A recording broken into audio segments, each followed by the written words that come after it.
Muy buenas a todos, soy la doctora María G. Gutiérrez y antes de empezar con la charla sobre cómo integrar el láser y los EBDs en la consulta de medicina estética, os voy a comentar un poquito cómo es el máster de láser que nos ofrece AMIR. Bien, el máster de láser que nos ofrece AMIR es un máster que tiene 60 créditos ECTS avalados por la UDIMA, por lo tanto no solamente es un título que vamos a colgar en la pared y ya está, tenemos una certificación y una entidad por detrás avalando este máster. Es un máster que podemos hacer en dos momentos del año, se empieza en mayo o en noviembre, hay dos ediciones todos los años, por lo cual es mucho más fácil adaptarlo a nuestro día a día. Es un formato híbrido que llamamos, tenemos una parte presencial y una parte online, lo cual permite aún más adaptarnos a nuestro día a día.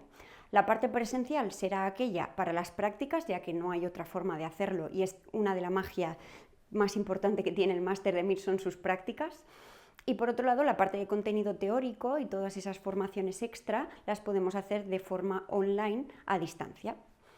En total tenemos 100 horas prácticas, que como os decía es la magia del máster de AMIR. Son 100 horas prácticas de verdad, en las que la persona va a poder hacer un tratamiento a un paciente en la mayor parte de los casos, en grupos pequeños, con un tutor especialista en el tratamiento en cuestión, para no solo perder el miedo y empezar a hacer esos tratamientos, sino también para coger mano y poder lanzarnos a trabajar en este sector teniendo un bagaje detrás que nos avale.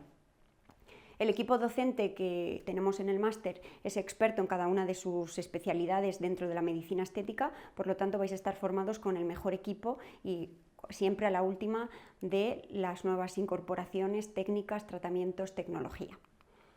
Bien, la metodología. En primer lugar tenemos una base teórica con unos apuntes en formato PDF que podréis descargar, imprimir o utilizar mediante plataformas digitales como prefiráis, que la verdad como apunte personal están muy bien maquetados, que es algo que personalmente yo valoro mucho. Por otro lado, tenemos material de apoyo al estudio que se irá facilitando en cada uno de los módulos, ya sean pues, lecturas adicionales, vídeos, formaciones diferentes que puedan ser complementarias y que el profesor de cada uno de los módulos considere que pueda ser útil para el alumno.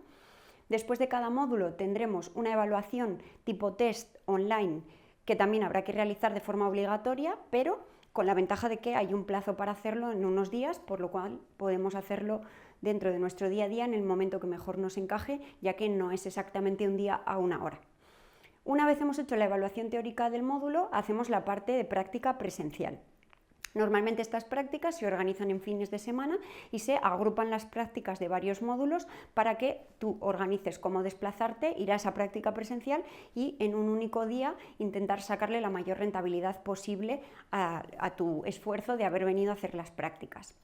Tendremos, además del contenido teórico y el contenido práctico, una serie de tutorías y seminarios que aportarán un valor extra al contenido que está explícitamente detallado en el láser, en el máster de láser. Y finalmente terminaremos, como todos los másteres, con un trabajo de fin de máster que tutorizará nuestro director del máster y en el cual podrás o bien elegir uno de los temas que te proponga el equipo o elegir un tema que te vaya bien a ti. Yo en mi caso seleccioné un tema que me venía muy bien porque aprovechaba hacer una revisión bibliográfica sobre el tema y mataba dos pájaros de un tiro. Aquí tenemos un ejemplo de cómo son los apuntes en la imagen que tenéis a la izquierda, como os decía, muy bien maquetados para imprimir y subrayar, y a la derecha de las diapositivas en las que se apoyan las videoclases teóricas.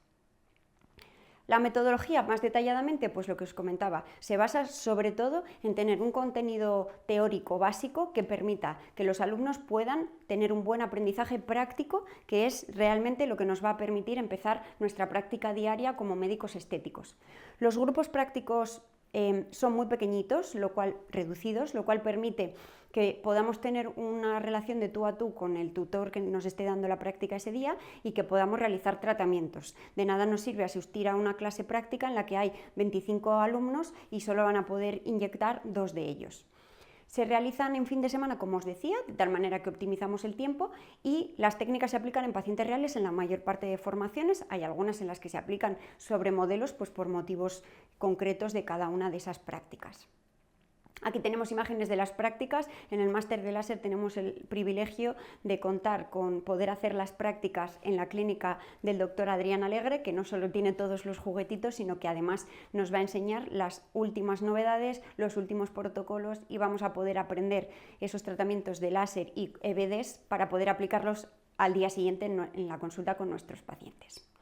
Y dicho esto, pues empezamos ya con lo que es la charla en sí. Me preguntaron sobre qué podríamos hacer este tema un poco relacionado con el láser. Y yo creo que una de las cosas que más cuesta a un médico, sobre todo que no haga mucho tratamiento de láser, es incluirlo dentro de su día a día, ¿no? Entonces, ¿cómo podemos integrar esos tratamientos de láser y otros dispositivos basados en energía en nuestra consulta diaria? Bueno, pues lo primero de todo, os quiero poner esta gráfica en la que podemos ver la tendencia de mercado en el interés que tienen los pacientes que se realizan tratamientos de medicina estética sobre diferentes categorías. Y hemos resaltado, pues por un lado, los láseres, por otro lado, los tratamientos inyectables, incluyendo en ellos ácido hialurónico y toxina botulínica, y luego una miscelánea, que sería la raya de color amarillo, un poco el resto de cosas.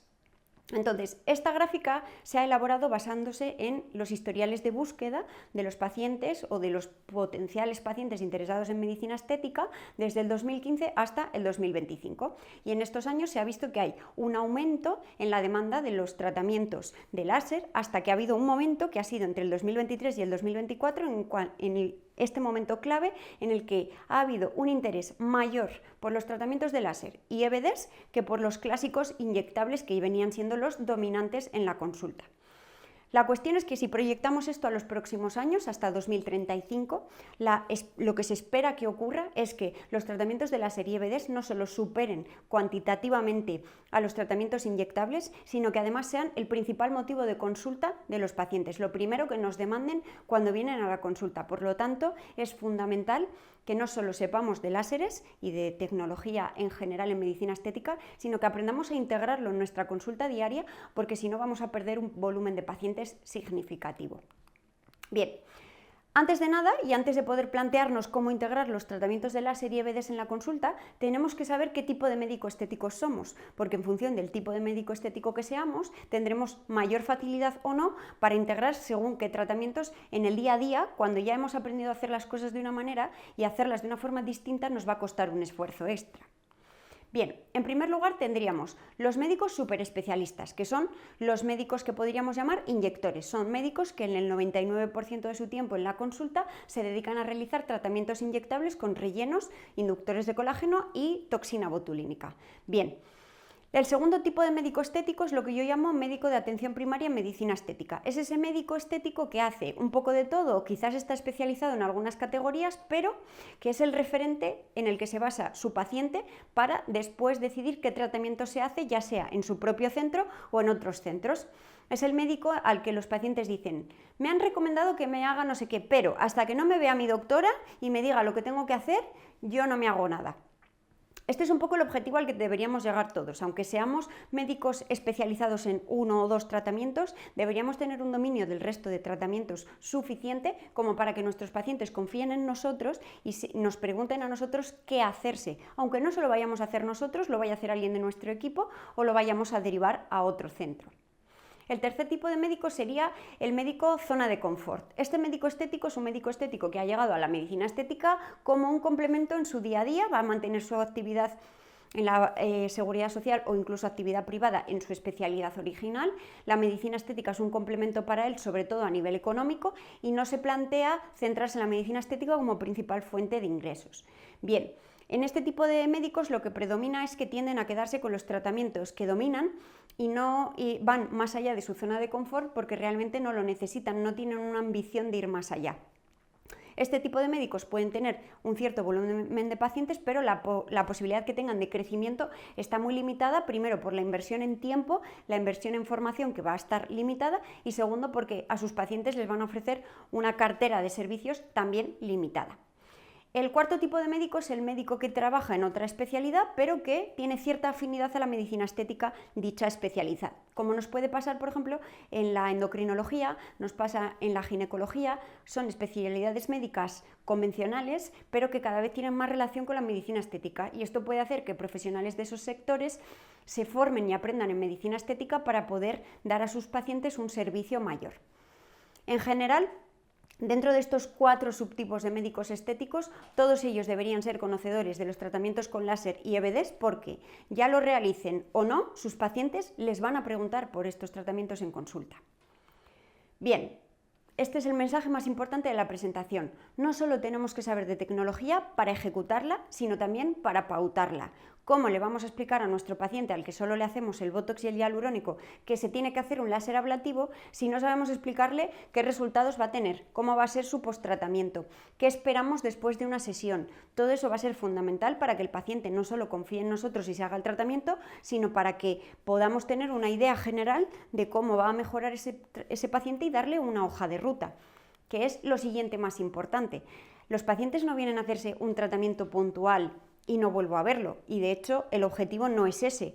Al final el médico estético tiene que ser un médico que acompañe al paciente a lo largo de su vida. Por lo tanto, cada vez que vemos al paciente tenemos que echar un ojo a la hoja de ruta que hayamos planificado con él y darle un plan de tratamiento, en el cual habrá tratamientos que hagamos nosotros, tratamientos que derivemos a compañeros de nuestro equipo o incluso compañeros de otros centros, porque nosotros no hagamos según qué cosa. Pero es muy importante que sepamos de todas esas categorías para poder dar un buen consejo a nuestros pacientes.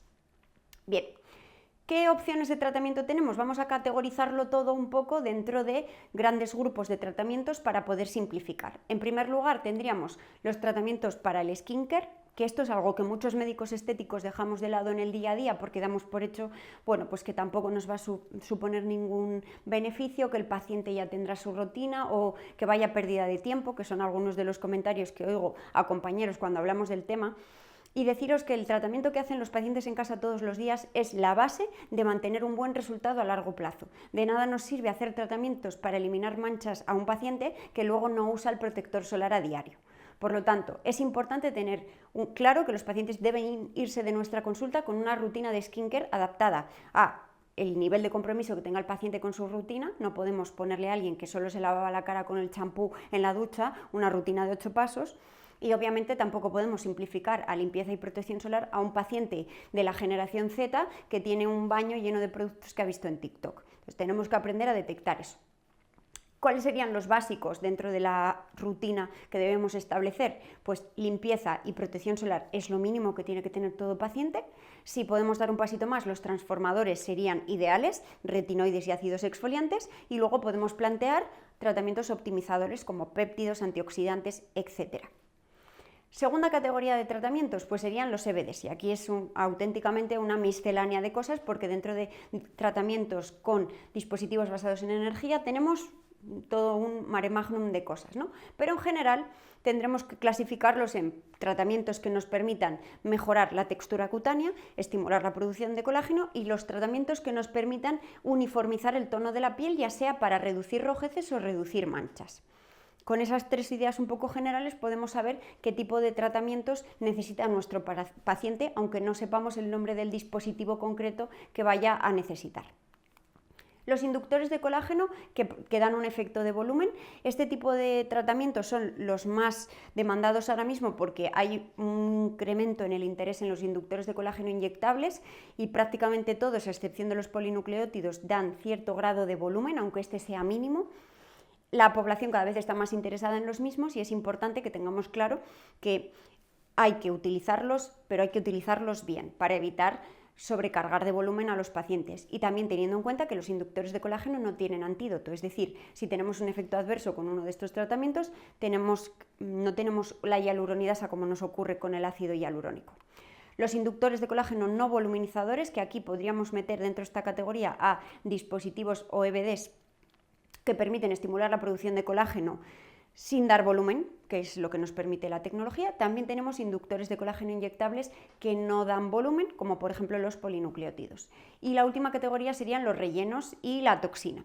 Los rellenos y la toxina, que no requieren de ningún tipo de presentación, porque casi todos los médicos que hacen medicina estética dominan esas dos categorías de tratamiento. Bien. Dentro de la tecnología láser y dispositivos basados en energía podríamos categorizarlos en los siguientes grupos. El primero de ellos sería el láser ablativo, que es el más fácil de identificar por todos nosotros. Se pueden hacer de diferentes maneras. A día de hoy lo que más se hace son láseres ablativos fraccionados, porque el tiempo de recuperación es infinitamente mejor, y aunque los resultados puedan ser superiores con los láseres fraccionados ablativos clásicos full beam, el post de estos láseres hace que la mayoría de pacientes en el día a día no puedan permitirse hacerse estos tratamientos. Además, a día de hoy, con la tecnología ablativa, pues va mejorando, parece que está todo escrito con estos láseres, pero no, aparecen tratamientos con duraciones de pulso cada vez más cortas, tratamientos híbridos que combinan en el mismo dispositivo láseres fraccionados no ablativos junto con el ablativo fraccionado para intentar conseguir un efecto similar a un ablativo más potente, pero con un tiempo de recuperación menor. La segunda categoría serían los láseres fraccionados no ablativos, que no solo tienen utilidad para estimular la producción de colágeno, sino que cada vez van saliendo longitudes de onda diferentes que pueden tener, por ejemplo, más afinidad por la grasa y ser muy útiles para el tratamiento del acné y sus consecuencias. Esto es un campo que está en crecimiento porque al final la forma de diferenciarse en este sector es conseguir sacar una longitud de onda nueva o una aplicación diferente. Por lo tanto, el sector está en constante crecimiento. En tercer lugar tendríamos los láseres vasculares y aquí tenemos diferentes tecnologías. Tendríamos el KTP, que a día de hoy está recobrando un poco su fama con nuevos equipos, los láseres de colorante pulsado, que como pega tienen el post-tratamiento de los pacientes que hacen una púrpura muy grande. Tendríamos los láseres de Nd:YAG, que estos han sido los más utilizados hasta ahora para tratamiento de lesiones vasculares localizadas, y luego pues dentro de la categoría otros, para tratamiento vascular también tenemos algunas longitudes de onda de luces pulsadas, pero que no entrarían dentro del láser, porque ya sabéis que la luz pulsada no es láser. Bien, los láseres de Q-switch y los láseres de picosegundos, que aunque existe diferencia en ellos, ya que la principal diferencia es que uno es en nanosegundos y el otro es en picosegundos, en cuanto a la aplicación práctica, en algunas utilidades o indicaciones no hay mucha diferencia entre usar nanosegundos y usar picosegundos, como por ejemplo nos ocurre en el tratamiento de lesiones pigmentarias. No existe una clara superioridad del tratamiento con picosegundos versus nanosegundos empleando las mismas longitudes de onda. Luego podemos utilizar tanto nanosegundos como picosegundos con lentes difractivas y entonces sería un tratamiento de fotorrejuvenecimiento. Se crea un daño en la dermis denominado LIOPS, son estructuras anatómicas que permiten un daño localizado y una regeneración posterior del tejido con aumento de la matriz extracelular, colágeno, elastina, etc. En quinto lugar tendríamos las luces pulsadas y aquí tenemos muchas combinaciones. Tenemos longitudes de onda concreta, tenemos rangos de longitudes de onda. El tema luces pulsadas posiblemente hasta ahora era lo que más se había desarrollado y lo más fácil de implementar en una consulta o en un centro, y de hecho hay luces pulsadas en centros estéticos que no son de medicina estética. Es posiblemente el tratamiento de los EBDs que más conoce el paciente o que hasta ahora más conocía. Seguramente alguien que empiece en el campo de los EBDs, una de las primeras cosas que incorpore sea una luz pulsada, porque aunque la luz pulsada no quita nada, lo mejora todo. Entonces nos permite hacer un poco ese barrido general, mejora de lesiones pigmentarias, vasculares y calidad de piel. Bien, los tratamientos con IFU, que son bastante famosos a día de hoy porque, bueno, pues como sabréis, hay varias marcas detrás con una campaña de marketing muy potente que está haciendo que los IFU no los llamemos IFU, sino los llamemos por el nombre de la marca del dispositivo más famoso.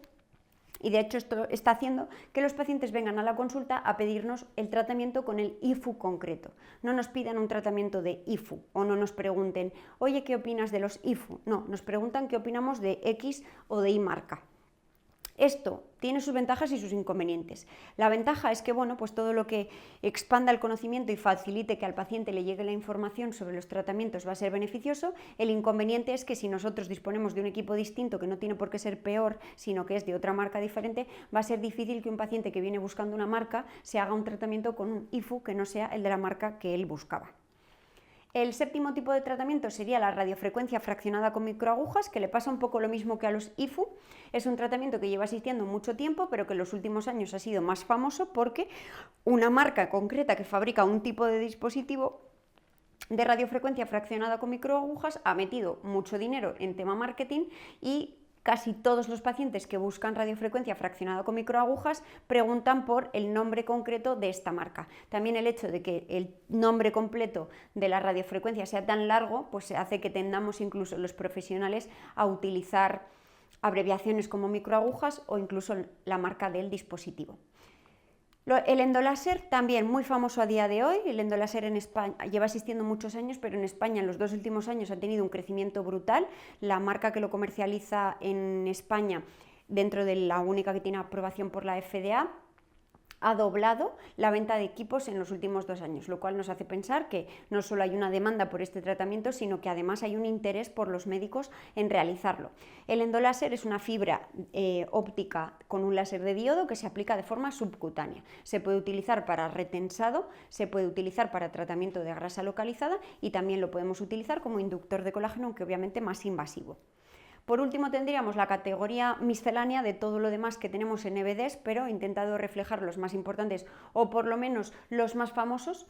Tendríamos la radiofrecuencia convencional, los dispositivos de fototerapia LED, el plasma, tanto el plasma rico en plaquetas, que no sería una tecnología como tal, pero a veces podemos hacer uso de tecnología y después aplicar plasma como drug delivery. Por otro lado tendríamos los dispositivos de microplasma, que esos verdaderamente serían un sistema tecnológico, la carboxiterapia, criolipólisis, microondas, ondas de choque, aunque es cierto que estos últimos 3 son más dentro del campo de la estética que de la medicina estética en sí misma. Bien. La dificultad cuando uno tiene una forma de trabajar concreta es cómo reconducir un tratamiento con el paciente. Un paciente que viene pidiendo un tratamiento para labios, como le digo, que tiene que hacerse un tratamiento de aparatología, o cómo reconduzco hacia ese tipo de tratamientos. Bien, pues en primer lugar es cierto que en el paciente que viene pidiendo un tratamiento para piel en general, ya sea rojeces, manchas, cicatrices de acné, es fácil encajar ese mundo de la aparatología y de hecho el paciente es muy probable que ya considerara la posibilidad de estos tratamientos antes de venir a la consulta, pero con los pacientes que vienen a nuestra consulta pidiendo tratamientos más propios de médicos inyectores es más difícil que derivemos. Entonces vamos a ver un poquito cómo podríamos derivar según cuál sea el motivo de consulta del paciente y finalmente veremos unos ejemplos de cómo hacerlo directamente con un caso concreto. Bien, en primer lugar, vamos a ver un paciente que viene pidiéndonos neuromoduladores. Pues cómo podemos pensar o plantearle otros tratamientos complementarios que obviamente estén enfocados en el foco que tiene ese paciente, que en este caso van a ser las arrugas de expresión porque es el tratamiento para los neuromoduladores. Bien, ¿qué tratamientos podemos usar? Pues podemos recomendarle el láser ablativo y los láseres híbridos de los que hablábamos antes, ¿no? Ablativo más fraccionado no ablativo. Esto va a hacer que mejore esa arruga estática, mejorando el resultado de la toxina y alargando su duración. Así que si el paciente nos dice, jo doctor, es que cada vez me dura menos el Botox, lo que tenemos que plantearle es, vale, es que estamos tratando el músculo y deberíamos empezar a tratar la piel, porque es en la que estamos viendo esa arruga. Otra opción podrían ser para pacientes que no puedan permitirse el post de un láser ablativo, pues los láseres fraccionados no ablativos no van a tener el mismo resultado, pero sí que son una opción para ese paciente que descarta completamente un tratamiento ablativo. Las opciones con lentes fraccionadas de láseres, tanto de nanosegundos como de picosegundos para fotorrejuvenecimiento, pueden ayudar de forma moderada en las arrugas de expresión y en la calidad de la piel, lo cual siempre va a ser algo que tengamos que comentar a los pacientes. Al final, invertir en calidad de piel es algo que nos va a ayudar en nuestro envejecimiento futuro. Es un poco fondo de pensiones. Y por último, pues es fácil de encajar los tratamientos de IFU perioculares y también, pues obviamente, full face. Al final va a tener un pequeño efecto de tensado que si la zona periocular es una de las principalmente tratadas con la toxina botulínica, encajar los IFU en el paciente o proponérselo no va a sonar rocambolesco. El segundo tratamiento más demandado posiblemente en nuestras consultas es el tratamiento de aumento de labios. Entonces, aquí es relativamente sencillo hablar con el paciente de una necesidad de valoración full face, porque muchas veces la problemática que tenemos en la zona bucal y peribucal es una consecuencia de la flacidez y el descolgamiento de los tejidos en el resto del rostro, por lo tanto puede que sea necesario volver a reposicionarlos, sobre todo en la zona del tercio medio. Tratamientos como el Endolift puede ser muy útil para esto, especialmente en pacientes que tengan una cara pesada, exceso de tejido graso subcutáneo, o en pacientes que descarten tratamientos inyectables, que ahora mismo hay una corriente también a evitar los tratamientos inyectables. También tendríamos, para mejorar sobre todo la zona peribucal, el famoso código de barras, los tratamientos con láser ablativo, que aquí el modo clásico es el que más efecto va a tener, aunque es cierto que con los fraccionados y especialmente utilizando fluencias altas podemos conseguir buenos resultados con mejor tiempo de recuperación y menores efectos adversos. Y por otro lado tendríamos también la radiofrecuencia con microagujas, que nos serviría tanto para mejorar la zona peribucal como para la flacidez del tercio medio y tercio inferior.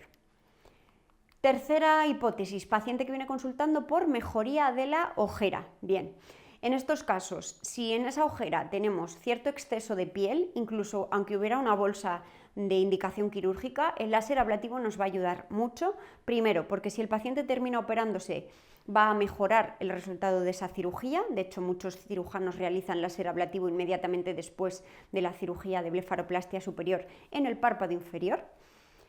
Y además va a permitir una mejoría del estado de la piel en el paciente que no se plantee la cirugía o que lo vaya a posponer.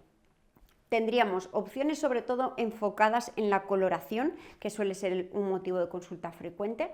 Tendríamos todos los láseres vasculares, también tendríamos las luces pulsadas, dye, hay diferentes opciones que podemos aplicar en esa zona.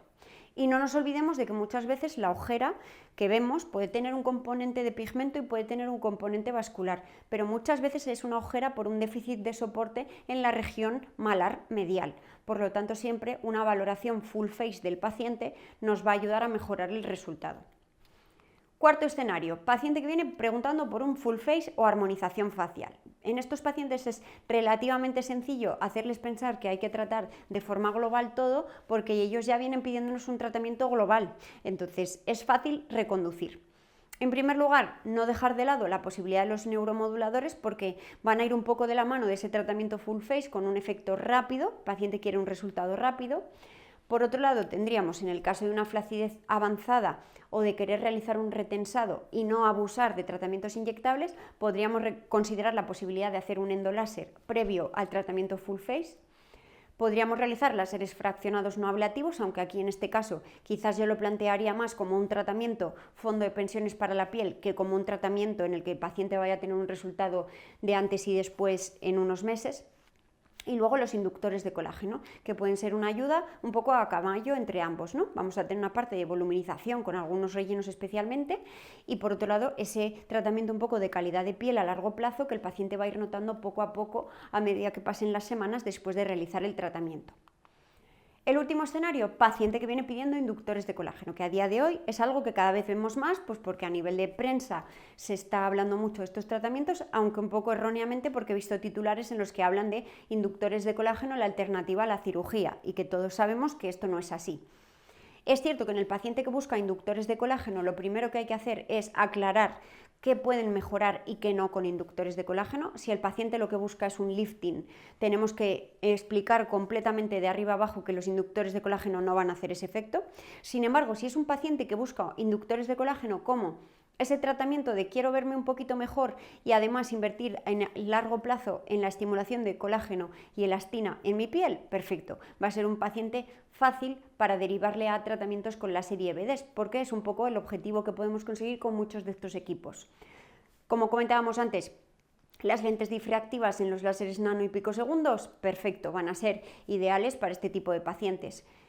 Láseres no ablativos fraccionados, que van a tener una mejor recuperación que los láseres ablativos. Los láseres ablativos implicarían tener un post-tratamiento un poquito peor, aunque todo depende del paciente.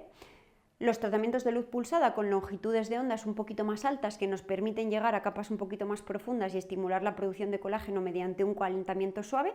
Y luego no nos olvidemos de los tratamientos con peelings, que también nos permiten, mediante un aumento de la velocidad de renovación del estrato córneo, acelerar la renovación del mismo e inducir indirectamente la producción de colágeno y fibras elásticas en la dermis. Bien, vamos ahora, como os decía, con casos prácticos.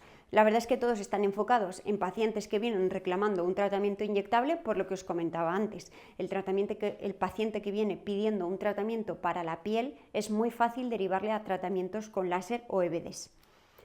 Primer caso práctico, tenemos esta paciente de 20 y pocos años que viene demandando tratamiento para la ojera.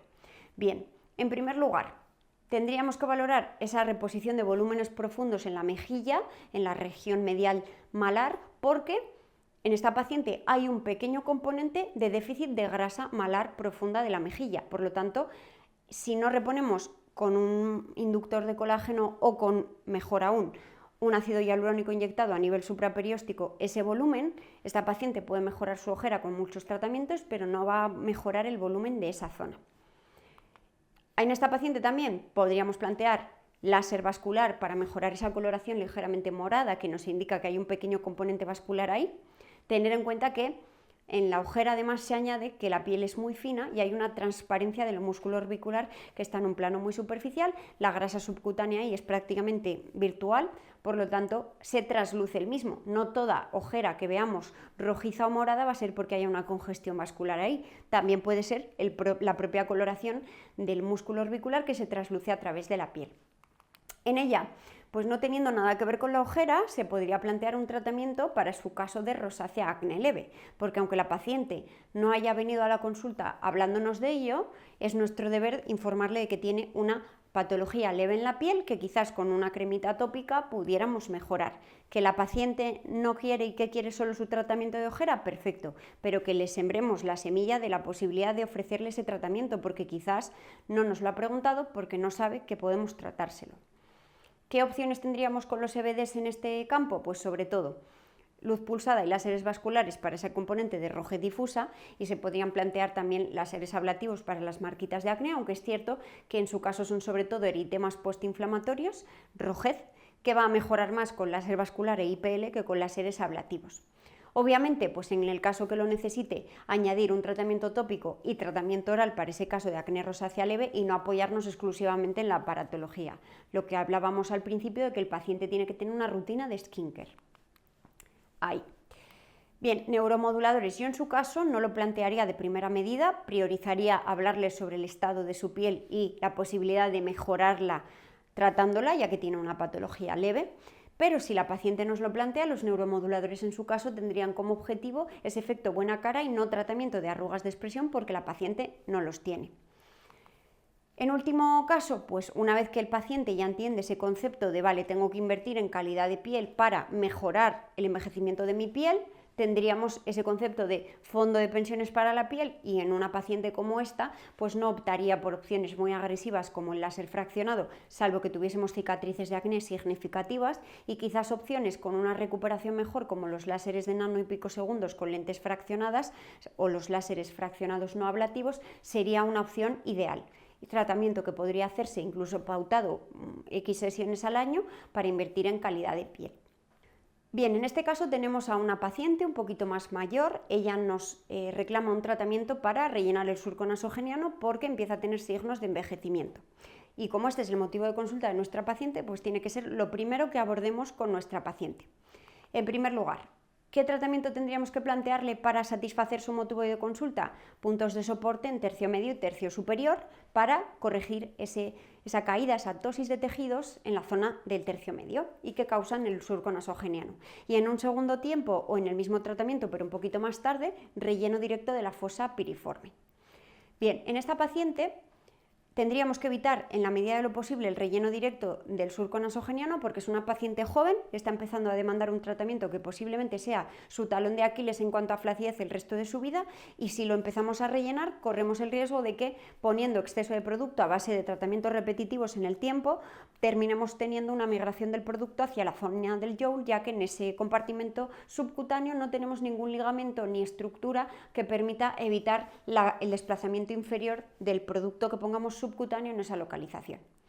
Sin embargo, a mí en esta paciente, mucho más que esa leve flacidez incipiente, me llama la atención esa rosácea leve que tiene. Y una forma de reconducir hacia tratamientos con EBDs en un paciente de este tipo es plantearle una mejoría de esa patología leve que tiene. La forma más fácil de empezarlo es plantearle un tratamiento con skincare complementado con medicamentos tópicos o incluso orales para tratar la patología cutánea, y posteriormente se pueden plantear tratamientos con EBDs como veremos a continuación. Relativamente sencillo plantear los neuromoduladores porque es cierto que cuando el paciente acude para un tratamiento inyectable con ácido hialurónico, plantearme neuromoduladores o inductores de colágeno es algo que hacemos de forma relativamente sencilla, ya que el paciente no viene descartando un tratamiento inyectable. Y en cuanto a los EBDs tendríamos tres grandes categorías. Por un lado, los que tratarían las discromías, que en esta paciente sobre todo serían tratamientos vasculares con luces pulsadas con longitudes de onda bajitas para abordar el componente vascular, y por otro lado con láseres vasculares. Si quisiéramos aumentar la calidad de la piel, pero sin meternos en un post-tratamiento propio de un láser ablativo, yo en esta paciente no se lo plantearía de entrada porque estamos hablando de tratamientos para estimular la producción de colágeno, que no vamos a buscar un antes y después espectacular, pues no pensaría en el tratamiento que más resultado va a dar pero que peor post-tratamiento tiene, sino que plantearía opciones como los láseres de nano y picosegundos con lentes fraccionadas, que incluso usando fluencias altas la recuperación es de muy pocos días, o los láseres fraccionados no ablativos. Si quisiéramos hacer un tratamiento de retensado profundo y además estimular la producción de colágeno, pues radiofrecuencia fraccionada con microagujas o tratamientos con endoláser. La siguiente paciente, ya tenemos una de cada más.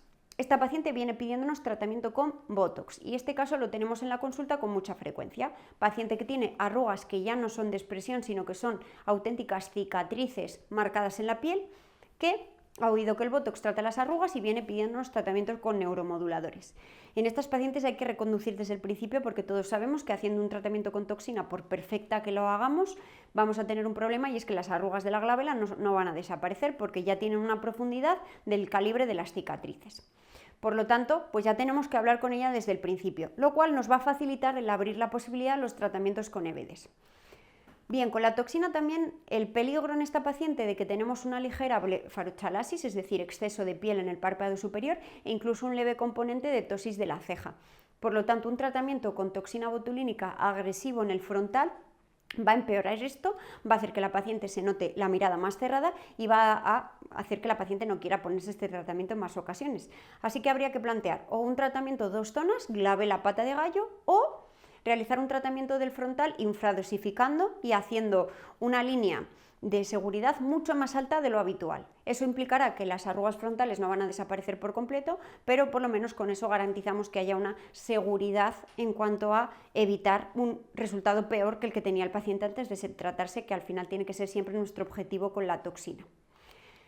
En cuanto a tratamiento de esas arrugas, que la paciente va a venir a la revisión y nos va a decir que, doctor, esto no se me ha quitado. Bien, lo ideal es haberlo previsto en la primera consulta cuando le ponemos la toxina para hablarle de esa hoja de ruta o plan de tratamiento en la cual incluso en esa sesión de revisión de la toxina podemos plantear hacer una primera sesión de resurfacing porque realmente es el tratamiento ideal para mejorar el aspecto de arrugas de expresión cuando el Botox no es suficiente para mejorarlas. ¿Se pueden rellenar? Sí. Va a haber casos en los que la arruga, más bien cicatriz, sea tan profunda que haya un déficit de tejido que ningún láser vaya a reponer y que tengamos que meter material que ocupe ese espacio que antes ocupaba el músculo o la grasa subcutánea. Pero en primer lugar tendremos que trabajar la piel haciendo no solo un efecto de lijado, sino también un efecto de estimulación a la producción de colágeno profundo. Esto va a hacer relativamente sencillo plantear los tratamientos con EBDs a la paciente. Rutina de skincare, que como comentábamos antes es algo que siempre tiene que estar sí o sí. Y en cuanto a los EBDs tendríamos un poco las mismas categorías que con la paciente anterior. Tratamientos para discromías, en esta paciente ya hay más componente pigmentario, tenemos pigmentación difusa, tenemos léntigos. En estos casos pues sí que puede ser interesante incluir tratamientos con nanosegundos o picosegundos para tratamiento de componente pigmentario, usar filtros del IPL que también aborden ese componente de melanina e incluso tratamiento despigmentante con medicamentos tópicos como un Kligman. En el caso de plantear tratamientos para estimular la producción de colágeno, yo, como os comentaba antes, priorizaría realizar un láser ablativo porque va a mejorarle su motivo de consulta, que han sido indirectamente las arrugas de expresión, porque ya venía pidiendo tratamiento con Botox. Y en el caso de realizar tratamientos de retensado profundo, iría directamente a los tratamientos con endoláser, ya que aquí tenemos compartimentos de grasa subcutánea que nos vendría bien reducir, como por ejemplo en la zona del jowl, pero además realizar un tensado de la piel, encoger un poquito el colágeno ya presente en la piel y estimular la producción de colágeno nuevo. Si tuviésemos un déficit de volumen, podríamos plantear un tratamiento con full face para puntos de soporte, pero es cierto que en esta paciente, dado que nos venía pidiendo tratamiento con toxina, es algo que dejamos para el final, pero no descartarlo porque es cierto que, por ejemplo, un relleno de la fosa temporal le va a venir muy bien para dar soporte a esa cola de la ceja que va a tender a caer por el exceso de piel del párpado y por la propia ptosis de ceja que ya tiene la paciente.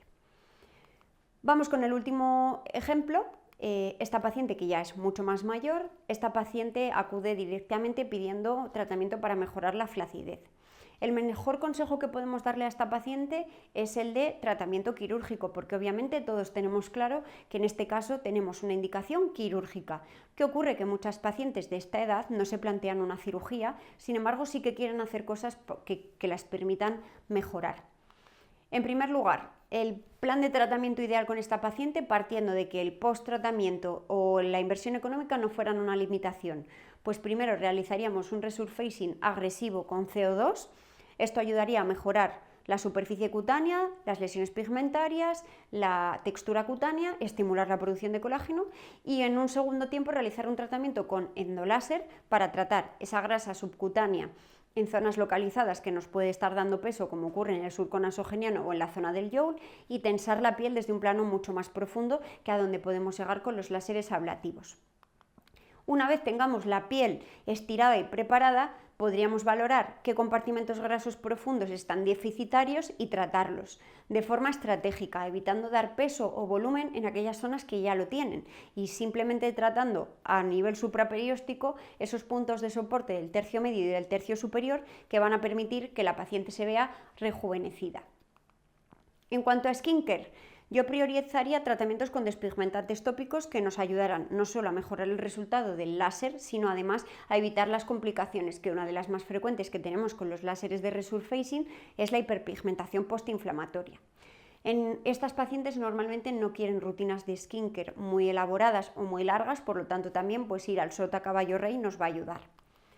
¿Otros CBDs que podríamos plantear en ella? Yo no lo plantearía como primer tratamiento o solamente lo plantearía en caso de que la paciente no quiera pasar por el post de un láser ablativo o tengamos una limitación económica y la paciente prefiera no tratar la flacidez después de hablar con ella por la inversión que va a tener que hacer y prefiera centrarse en mejorar un poco rojeces y manchitas que económicamente le va a salir mejor.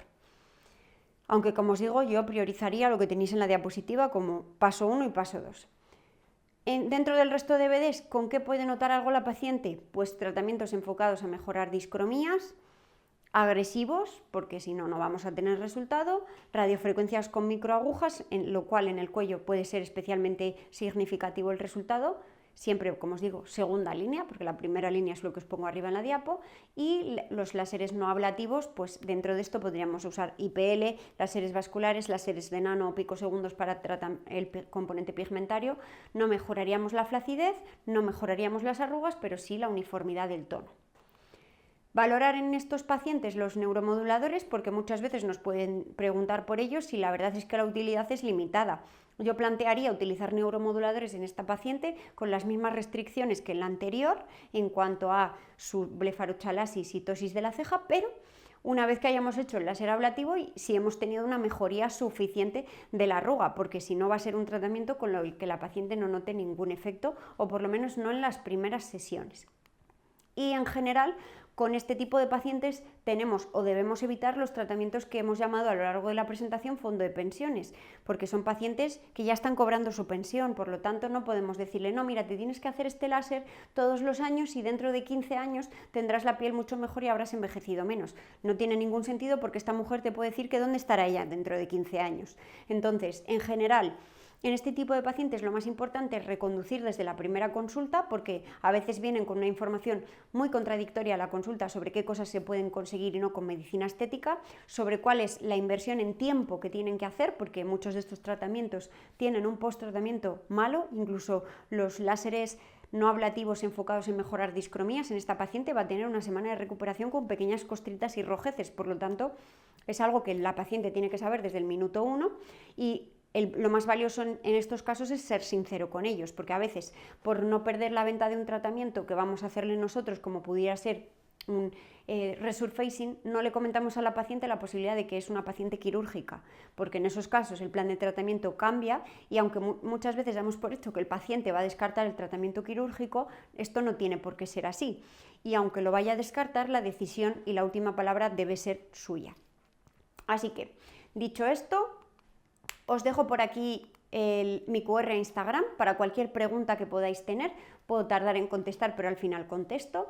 Y os dejo también el código de descuento que me ha facilitado Amir para que os hagan un descuento en caso de que os matriculéis en alguno del portfolio de másteres que tiene Amir, no solamente para el máster de láser. Tendríais que al poneros en contacto con el equipo de Amir, decirles que venís de mi parte o poner el código MariaGG y os harían un 15% de descuento en todos los láseres. Así que nada, me despido por aquí y lo dicho, podéis contactarme a través de Instagram y cualquier duda os la resuelvo.